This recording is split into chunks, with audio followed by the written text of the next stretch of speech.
This is Raewyn from Your Health is Your Greatest Wealth, and we have another interesting guest this evening, Denis Toovey. I've known Denis for many years and we connect every now and then. When I first met Denis, he was in a pharmacy in 12th Avenue in Tauranga. And he had one of those pharmacies where people could just come in and talk about anything to him. He's very knowledgeable. He's even worked with the flying doctors in Australia. So, Denis, without any ado, I will let you take over now, and I will sit back, and if anyone's got any questions, just put them in the chat and we can go from there. Away you go, Denis. Okay, I'm just going to screen share and I should be able to get that going. Share that. And you can hear it reasonably well. I'll try and remember to get close to the computer. If you can't hear me, just give me a signal. I'll let you know. And let's go. All right. So if you look at that, that's just the front cover of my book. And of course, the maze is identifying that the path to good health, there's many ways to get to good health, and it's an individual thing. And if you look at those symbols, things like meditation, good sleep, an apple for nutrition and exercise, and looking after your heart and all that sort of stuff, looking after your body is all critical to good health or better health. And the question for people is, what are you doing to look after your most valuable asset? And that's a question I want you just to think about. I don't need an answer right now, but how honest are you with yourself, and how well are you looking after your most valuable asset? Because you can have all the money in the world, but if you haven't got good health, forget it. If you think about the maze and the symbols, we've talked about that. So my mission, empowering people to live a longer, healthier life, and it's really about education. I want them to understand about lifestyle. I particularly want them to understand the health system and providers and treatments they offer. And tonight, there won't be much mention of medicines. I'm not against medicines. All I think is that medicines get too much attention, and we'll talk a little bit about that later. I've come from Western Australia. My wife's a Kiwi. We've got a couple of kids and 6 grandkids. From 69 to 84, I was pharmacist in West Australian hospitals, doing clinical work on wards, working with doctors and nurses. And then I was, in management as well. And I did quite a bit of work over 5 years with the Flying Doctor Service into the outback of Western Australia, which was a lot of fun. First experience was helping hold a spear so a doctor could excise us out of a leg.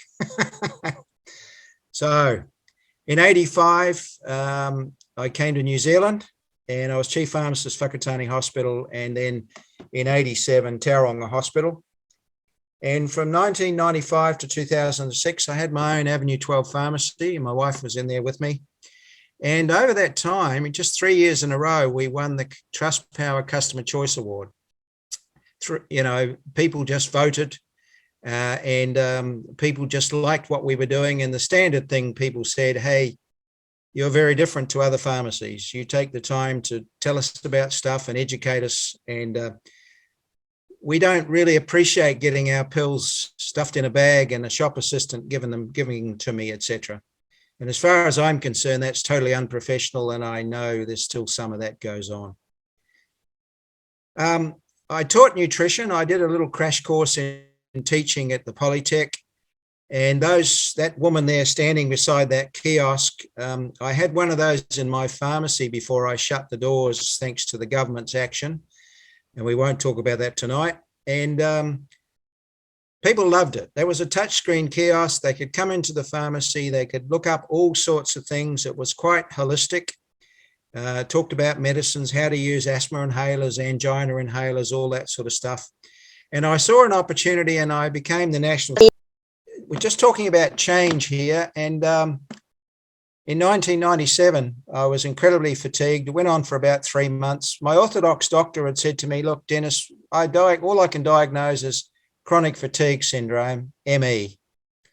And between jobs, when I left the hospital and No, I was in the pharmacy at the time. That's right.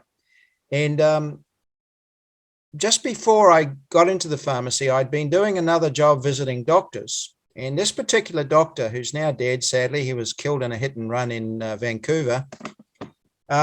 David had run across someone who was a naturopath, and they got into his head that medicine should be more than just prescribing pills. And I went to see this guy because my Orthodox doctor had no answers. And David said to me in the consultation, he said, "Denis," he said, "are you open-minded?" And I said, "Well, what the hell does that mean?" He said, "Oh, I do this muscle testing, kinesiology, and I can tap into your body and work out things that normal doctor training can't find." And I said, "Well, that's fine. Great. I'm sick. I've been fatigued for 3 months. Anything you've got to help, go for it." He did his muscle testing and found my body was very low in zinc, boron, and coenzyme Q10. And as anyone who's interested in health will know, those are critical to a healthy body, as are many other things. And sadly, most of those things are never considered by doctors. So I didn't have chronic fatigue. All I had was 3 deficiencies. Once we fixed those, then I was a new person. So what I call that is holistic, and I spell it with a W because I really want to emphasize it's whole, holistic, the big picture.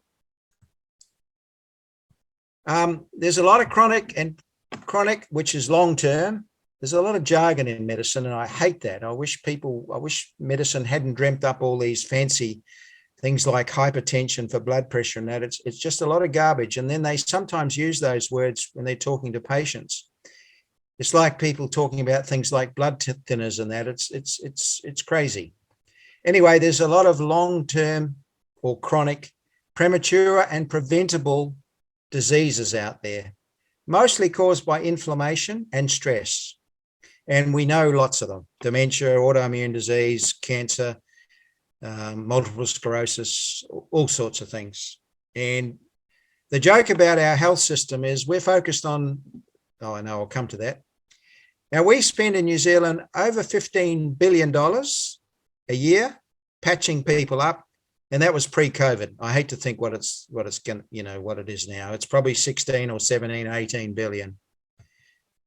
Now, I want you just to think, I don't need an answer, but I want you just to think how you rate out of 10 your health. Oh, no, sorry, the health of the average Kiwi. Just think about that, and then how do you compare?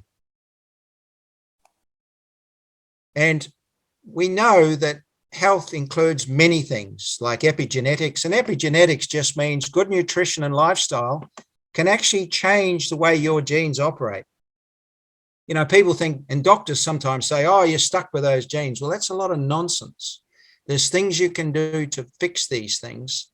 And, there's things like toxins. I've got a mouthful of mercury fillings. I'm sure that contributed to my prostate cancer. No one ever, someone just shut. And I'm now 71, for goodness sake. Nutrition, lifestyle, microbiome is a biggie. If you haven't heard about the microbiome, you need to make sure you learn about that, because 1 to 1.5 kilogram of all these bacteria and fungi and viruses, etc., that are in our stomach and bowel, they're having a huge impact, positive impact on our health. The lymphatic system. In the last year, I've become very much aware of the benefits of making sure you know how to do a lymphatic drainage. Because the lymphatic system in this body of ours it's like a sewage system. It's the way the body clears junk from our cells. And it doesn't come back via the blood, via the veins. It comes back via the lymphatic system. So get onto Google and look at lymphatic drainage. There's things called dry brushing where you can help stimulate, because you can only get good lymphatic drainage with fluid, making sure people are well hydrated, and movement. And by moving and acting on parts of your body, and I do it in the shower now. I do a lymphatic drainage anytime I'm having the shower. I can't see if it's doing me any good, but common sense tells me it's got to be. And, you know, it's a joke, really, when you think about health. If we look at a plant that's wilting or looking yellow or whatever, we know what to do, right? We look at its environment. How come in health we throw a prescription medicine at it? You know, if someone's a bit unwell, what do? We don't look at the environment. Well, some doctors do, but not that many in my experience. And don't get me wrong, I'm not anti-doctors. I'm not anti-anybody. I just care about getting people to get passionate about their own health and asking questions and blah, blah, blah. I'll ask you, how many cars have you owned in your life? And you don't have to give me an answer, but typically when I've talked to groups, it's been about 10 or 12. So the cars wear out. And of course, when we have them, we make sure they get the right fuel and regular servicing and all that. But imagine if we only had one car in our whole life. The one you bought originally, you've still got. Now, for me at 71, that's quite a long time. And you would really, if you knew you were only going to have one car, look how hard you would look after it. You wouldn't skip services and you'd really do a good job looking after it. We've only got one body. And you know, our heart, our little heart that's only as big as about your fist, pumps 200 million litres of blood over 80 years. And we take all that sort of thing for granted. It's a disgrace, really. Some people put any fuel in their stomach or their fuel tank, if you like, and expect to be well. It's just nonsense. It's just, you know, people think they're intelligent and they're human and they know all these things, but how did we let all this get out of control? You know, and examples of the low-fat con. We're still getting it. We're still hearing people telling you about go buy low-fat food. Guess what low-fat foods are full of? Sugar. And what's the problem with sugar? Sugar, if you overload with sugar, you get insulin resistance and you get fat storage. And then you get diabetes and there's all sorts of problems. So fat is not the problem, generally. Sort of is, but you've got to focus on good fats. There are some bad fats, especially trans fats. But this con, and that all started with some doctor in America who conned the world into thinking fats were why people got fat, and it's garbage. How could things be if in my world? Healthier, happier people living longer. Holistic, it's all about collaboration and prevention and cures. You know, in New Zealand, you're not allowed to use the word cure. It's sort of like health practitioners are not allowed to talk about cure, as almost if it's taboo. It's quite crazy. And we're over-treating symptoms with medicines and surgery. In my book, I talk about the fact that if we'd been focusing on finding the causes of diseases, we would have been a long way down the track. But in fact, we haven't gone very far because all we've done is focus on more medicines. The return on investment, if you focus on prevention, is $1 spent on prevention or downhill costs, patching people up after they've fallen apart. So what we need is the ambulance. We don't want the ambulance at the bottom of the cliff. We need that fence at the top of the cliff. And we need empowered people that know how to look after their health and know where to go and get the information. There's a doctor in America. We've got an American son-in-law, and I've spent a lot of time in the United States. And when I was there, I listened to this doctor. And I'm sure many people have said this, but helping people help themselves is the most important thing we can do. You know, empowering people, not throwing prescriptions at them. Don't get me wrong, some medicines can be helpful before you kick in with some holistic nutrition or whatever, but it's really important to help people help themselves. And the other big thing is we are all unique. One size does not fit all. It's all about personalized medicine. And the latest thing in the last 5 or 6 years is a group of doctors around the world who practice what's called functional or integrated medicine. And that's all about the big picture. It's not about treating symptoms. Like I always used to cringe, people, I used to send a lot of people to the Morgan Clinic in Tauranga, and Raewyn has done a marvelous job, and she helps me with my back problem sometimes with tennis. And I couldn't believe the number of times that people would come in with a prescription from their doctor, and all they'd been offered was a painkiller. And I'd say to these people, hey, I think you should go and see lady at the Morgan Clinic for 15 minutes and probably about a $35 charge, and maybe 2 visits. Chances are she'll fix your pain problems. And many a time she did. Do you know the World Health Organization says in their research, only about 1/3 of people actually bother to take any action on health changes they know they should take.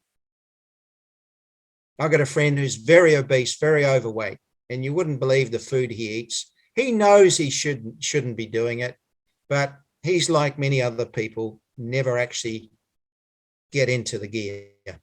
Remember, there's no magic bullet. You got to think about the big picture. Education's power.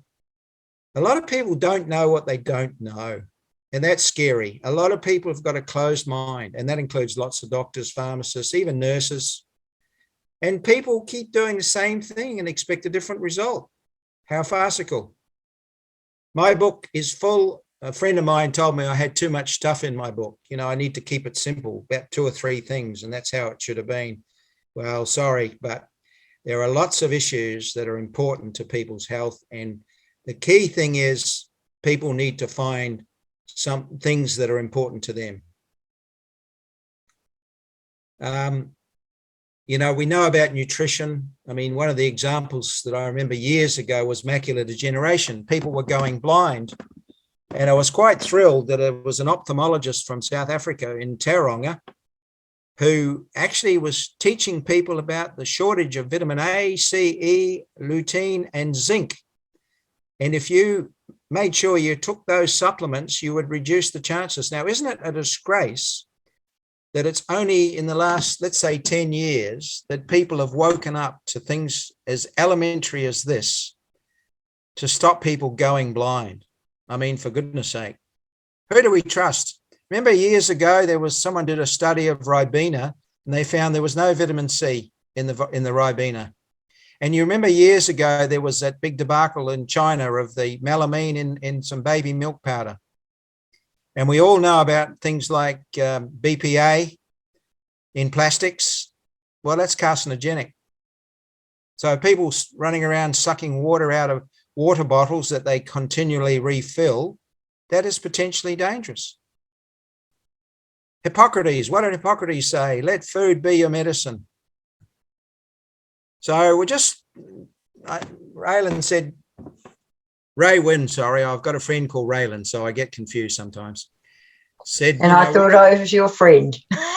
Well, you are. But we'll just talk about a plate of food, and we'll just quickly talk about that. And I'll talk a little bit more about glycemic index in a minute. So there's we've got another 5 minutes or so. Yep, that's fine. You talk about a low glycemic index fruit. So like lots of tropical fruits, they'll shoot your low.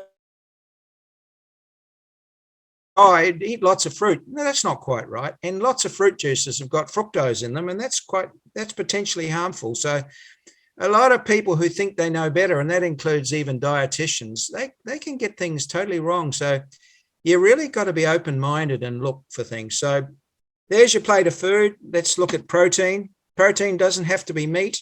It can be grains, nuts, seeds, legumes, and green leafy vegetables. And typically you eat those together to give you the effect of the protein from the amino acids in those different foods.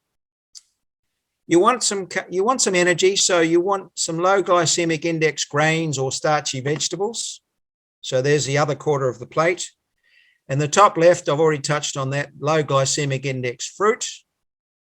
And the bulk of the other main portion of the plate should be colourful, non-starchy vegetables, and particularly greens.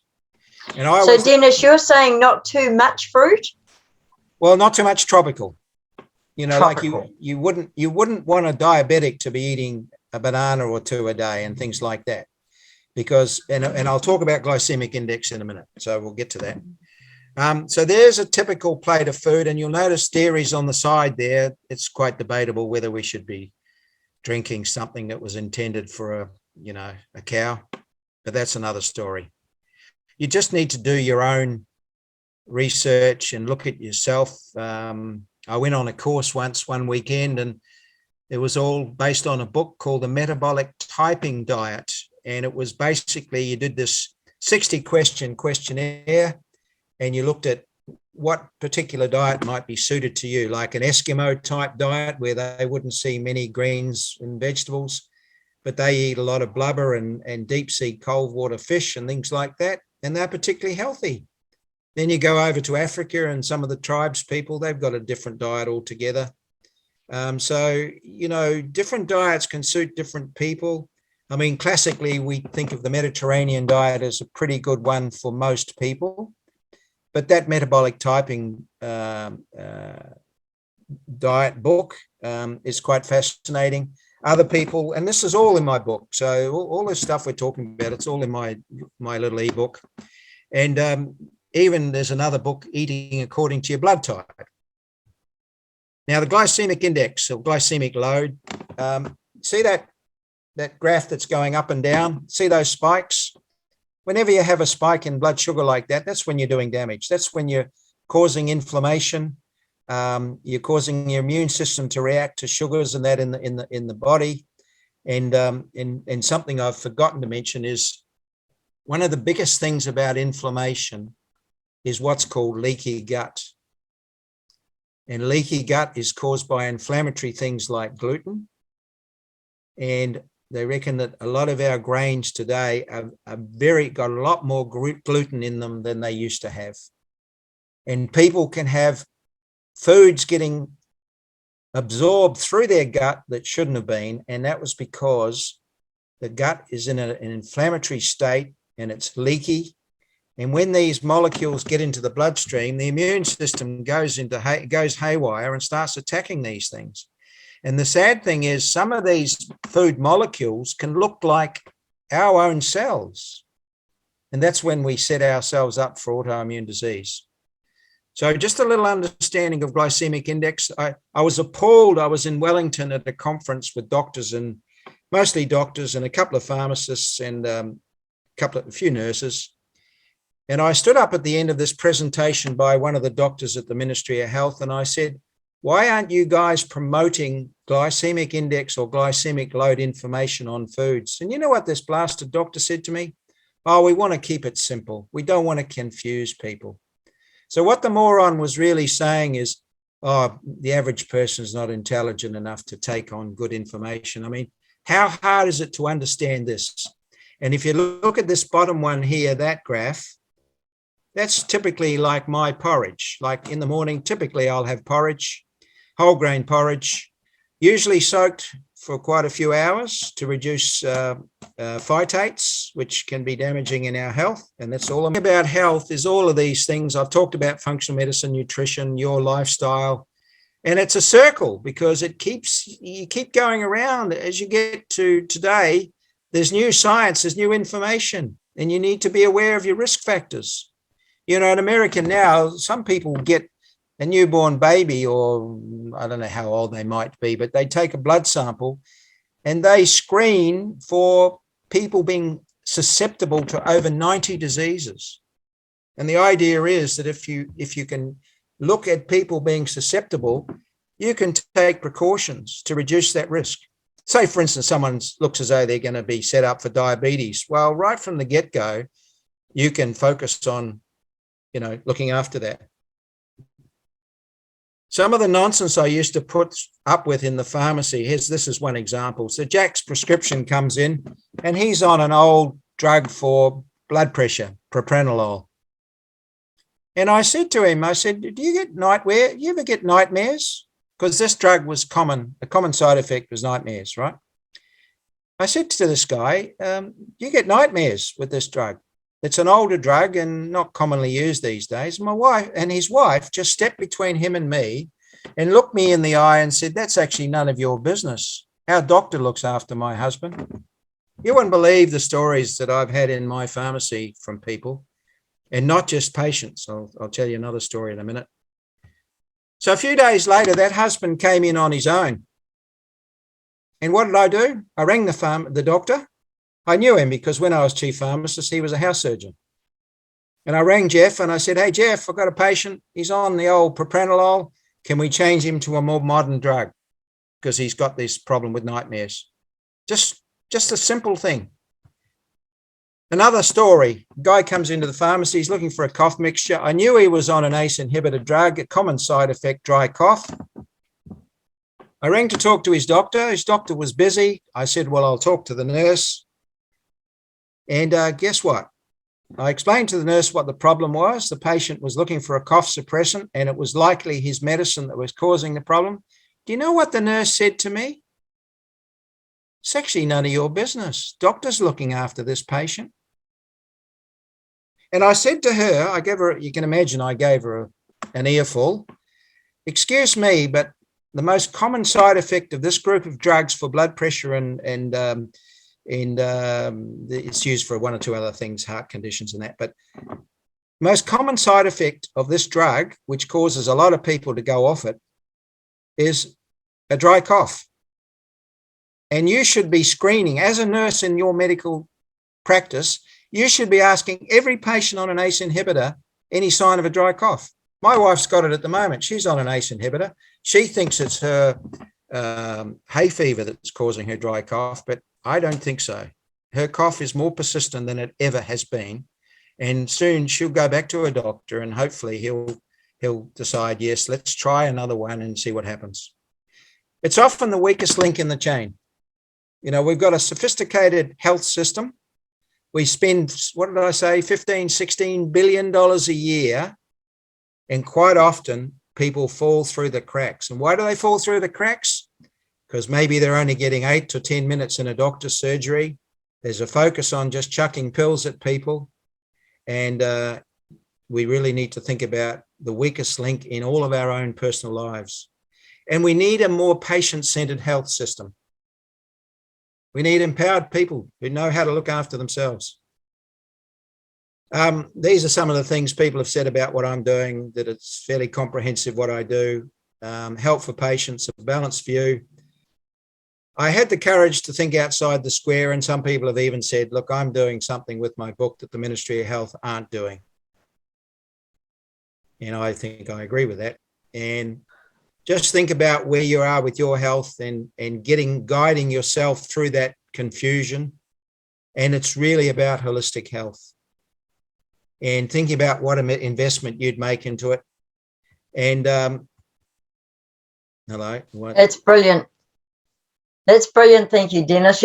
I think when I look at my book as well, it's very holistic and it's right across the board. And often people have said, heck, there's a lot in here, but it is holistic. And that's exactly what, you know, I came up with a few little things here. And one thing you said, people don't know a lot of things. And I wrote down a saying, and I don't know whether you knew a gentleman through Excel, you were involved with it. Yeah. To know and not to do is not yet to know.